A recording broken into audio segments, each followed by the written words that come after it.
Meu nome é Beatriz Acâmpora e nós estamos iniciando hoje o nosso curso de Psicologia Organizacional, recrutamento, seleção, treinamento e acompanhamento de pessoal. Durante esse curso nós teremos algumas aulas online e algumas aulas presenciais. Na nossa primeira aula nós estaremos falando sobre provisão de RH. Provisão significa abastecimento, então provisão de RH é o mesmo que abastecimento de pessoas em uma organização.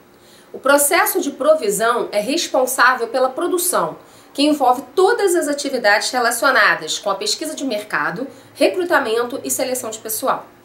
Planejar recursos humanos é antecipar sobre o tipo de força de trabalho e os talentos necessários para atingir os objetivos organizacionais, no determinado tempo ou período. Então, nesse caso, planejamento de recursos humanos consiste em definir os requisitos a serem feitos para conseguir os trabalhadores necessários à persecução dos objetivos da organização. Isso significa que é necessário avaliar o que o mercado oferece e o que a organização necessita conforme seus objetivos.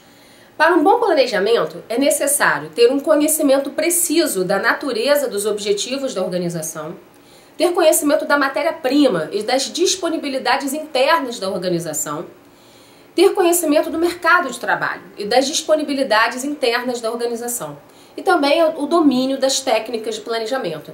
Para planejar, é necessário conhecer todos os objetivos da organização, o que o mercado oferece e também como os colaboradores da organização estão a ponto de serem ou não promovidos. Então, o planejamento de mão de obra implica várias atividades das quais nós destacamos. Consideração das mudanças na utilização de mão de obra e efeitos na procura de mão de obra. Por quê? Porque vamos supor que você queira contratar uma fisioterapeuta, mas na cidade em que você está organizando o planejamento de RH, não existe fisioterapeuta. Então, você terá que contratar essa pessoa de uma cidade vizinha. Então, isso implica em ônus para o processo seletivo. Por isso é tão importante avaliar o mercado de trabalho e avaliar as necessidades da organização. Outra coisa é a análise da mão de obra existente, tanto dentro da instituição quanto fora da instituição. Previsão da oferta interna de mão de obra e previsão da oferta externa. Às vezes, voltando no nosso exemplo, você tem alguém na organização que esteja se formando em fisioterapia, que esteja estudando para ser fisioterapeuta. E também o ajustamento das previsões e o feedback. E aí, então, decidir e planejar a respeito do processo de recrutamento e seleção. Então, no planejamento de mão de obra, nós temos um lugar vago, ou em função da saída de uma pessoa, ou em função de uma nova vaga sendo criada. E aí nós vamos ter a decisão de preenchimento. Essa decisão de preenchimento, ela tem um custo. Se nós optarmos por não preencher a vaga, nós vamos ter que redistribuir o trabalho, ou eliminar algum trabalho, ou reorganizar aquele trabalho. E se nós decidirmos preencher a vaga, então nós teremos um custo. Um custo e precisaremos de apoio, porque a parte de RH, ela envolve tanto a linha de staff, que ou seja, os psicólogos, administradores, os agentes de RH, quanto também os gerentes de linha. Nós vamos ver isso nas nossas próximas aulas. Então, o departamento de RH vai iniciar o processo de recrutamento. Primeiro, nós temos o pedido de recrutamento e a definição do perfil da função a ser preenchida. E aí, esse recrutamento pode ser interno, externo ou misto. Os modelos de planejamento são basicamente de acordo com 4 modelos a serem utilizados, que são procurar a mão de obra equivalente ao produto a ser trabalhado, requisitar mão de obra de acordo com os cargos ou funções necessárias, substituição de postos e o modelo integrado, que engloba todas as alternativas anteriores.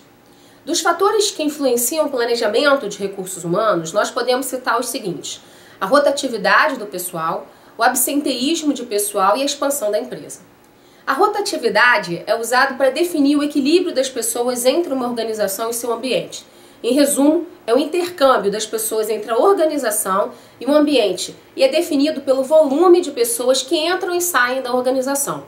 Empresas com alta rotatividade têm um custo muito alto, porque quando um funcionário ele é admitido numa organização, ele precisa receber treinamento, muitas vezes esse tempo de treinamento tem um custo para a organização, na maioria das vezes sim, E além disso, o uniforme que é feito sob medida para aquela pessoa. Então, se há uma rotatividade muito grande, ou seja, se o funcionário ele entra numa organização e fica pouco tempo na organização, todo o investimento que a empresa faz nesse funcionário, ele é descartado quando o funcionário pede para sair ou a própria empresa entende que o funcionário não tem muito a colaborar com a organização.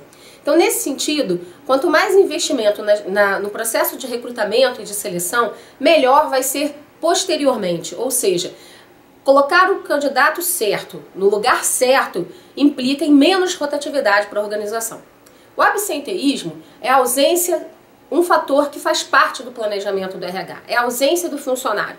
O funcionário ele pode se ausentar por vários motivos: doença, falta atribuída a algum tipo de problema, problemas de locomoção, razões familiares, o funcionário desmotivado, políticas inadequadas da empresa, supervisão precária da chefia ou da gerência, acidente de trabalho, etc. Então o absenteísmo ele repercute diretamente na produtividade e na organização. Entretanto, nem sempre o absenteísmo é apenas responsabilidade do colaborador ou funcionário. Na maioria das vezes, o absenteísmo diz respeito também à relação entre a chefia e o colaborador e entre todos os mecanismos disponíveis para que o trabalhador exerça sua função. A necessidade de expansão diz respeito à capacidade que a empresa tem de ampliar os seus negócios. Então, as organizações, ao longo das suas atividades, elas funcionam baseando as suas necessidades para aumentar o volume de negócios e realizar investimentos em áreas de interesse da organização. Mas para tal é necessário que ela possua meios materiais, imateriais e humanos indispensáveis para o cumprimento das suas necessidades. Para tal, a direção de recursos humanos não deverá estar alheia a este processo, porque vai caber a ela, ao departamento de RH, a capacidade de encontrar pessoas motivadas com disponibilidade máxima para o cumprimento das obrigações de trabalho e dos objetivos organizacionais. Nós vamos dar uma pausa e daqui a pouquinho nós voltamos falando sobre recrutamento.